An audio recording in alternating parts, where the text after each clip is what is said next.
रामनवमी ये सिर्फ एक त्योहार नहीं है, बल्कि एक कहानी है, एक दिव्योत्तर की कहानी, एक ऐसे नायक के जन्म का उत्सव जिसका आना कह सकते हैं कि ब्रह्मांड के बिगड़े हुए संतुलन को फिर से बनाने के लिए हुआ था।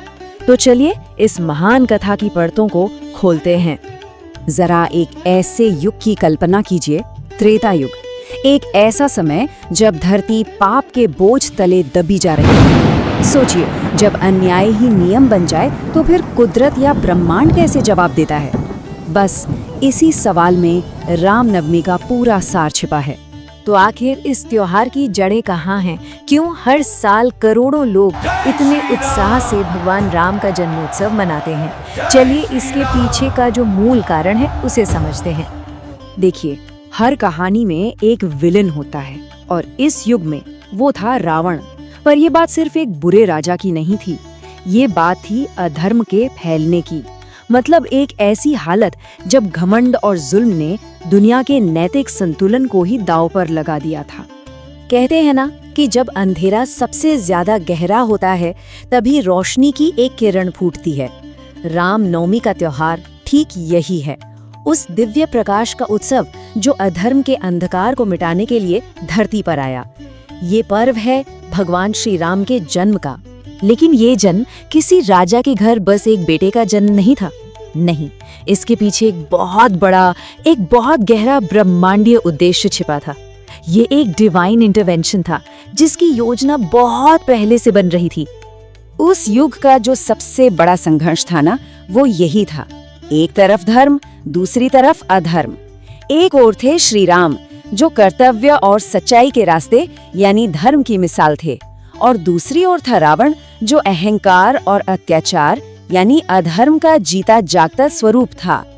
जब अधर्म का पलड़ा भारी होने लगा तब देवताओं को मदद के लिए पुकारना पड़ा, और वो पुकार सुनी गई।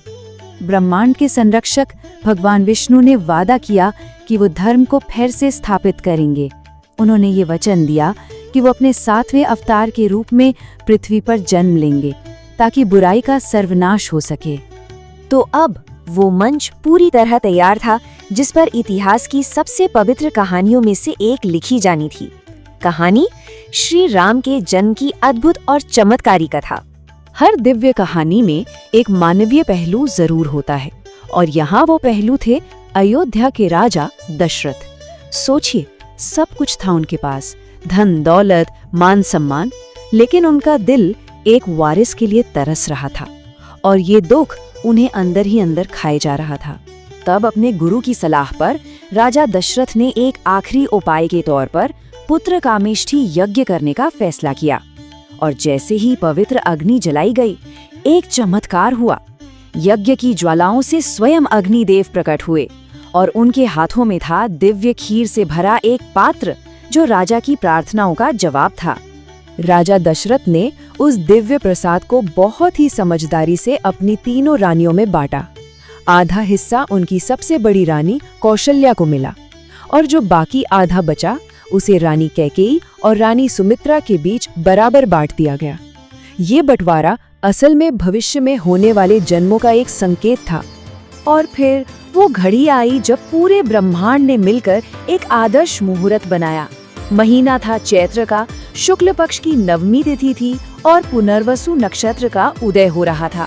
ज्योतिष में ग्रहों की ये स्थिति किसी दिव्य आत्मा के धरती पर आने के लिए सबसे शक्तिशाली मानी जाती है। ठीक दोपहर का समय था जब वो शुभ घड़ी आ ही गई। उस एक पल के लिए माता कौशल्या ने अपने पुत्र को नहीं बल्कि स्वयं भगवान विष्णु को उनके 4 भुजाओं वाले दिव्य रूप में देखा। लेकिन उनकी ममता भरी प्रार्थना पर उस विशाल ब्रह्मांडीय रूप ने एक छोटे से प्यारे से शिशु का रूप ले लिया। ये पवित्र श्लोक उसी क्षण को हमेशा के लिए अमर कर देता है। भय प्रकट कृपाला दीन दयाला कौशल्या हितकारी। ये कहानी आज भी जिंदा है, हर साल मनाए जाने वाले इन उत्सवों में। तो चलिए देखते हैं कि सदियों बाद आज का भारत इस दिव्य जन्म का जश्न कैसे मनाता है। रामनवमी की पूजा का जो सबसे खास समय है वो है दोपहर का, क्योंकि यही श्री राम के जन्म का समय है। पूजा की शुरुआत एक पवित्र कलश की स्थापना से होती है। फिर मूर्ति का अभिषेक और श्रृंगार किया जाता है। उन्हें पंजीरी और पंचामृत का विशेष भोग लगाया जाता है और अंत में रामायण के बालकांड का पाठ होता है, जो उनके बचपन की लीलाओं को फिर से ताज़ा कर देता है। इस त्योहार की खूबसूरती इसकी विविधता में है। राम की जन्मभूमि अयोध्या में सरयू नदी के किनारे बड़े बड़े मेले लगते हैं, शोभा यात्राएं निकलती हैं। वहीं दक्षिण भारत में इस दिन को राम और सीता के दिव्य विवाह यानी सीताराम कल्याणम के रूप में मनाते हैं और उत्तर भारत में ये 9 दिन तक चलने वाले चैत्र नवरात्रि का आखिरी दिन होता है। लेकिन रामनवमी सिर्फ जन्म की कहानी नहीं है, ये एक विरासत का, एक लेगेसी का उत्सव है। श्री राम अपने पीछे वो कौन सा संदेश छोड़ गए जो आज भी उतना ही जरूरी है। श्री राम को एक बहुत ही खास उपाधि दी गई है, मर्यादा पुरुषोत्तम। इसका मतलब है वो आदर्श इंसान, वो परफेक्ट मैन जिसने हर हाल में, हर रिश्ते में मर्यादा और धर्म का पालन किया। चाहे वो एक बेटे के रूप में हो, भाई, पति या फिर राजा, उन्होंने कर्तव्य की सीमाओं को कभी नहीं लांघा और यही उनकी सबसे बड़ी सीख है। उनका पूरा जीवन 4 मजबूत स्तंभों पर टिका है।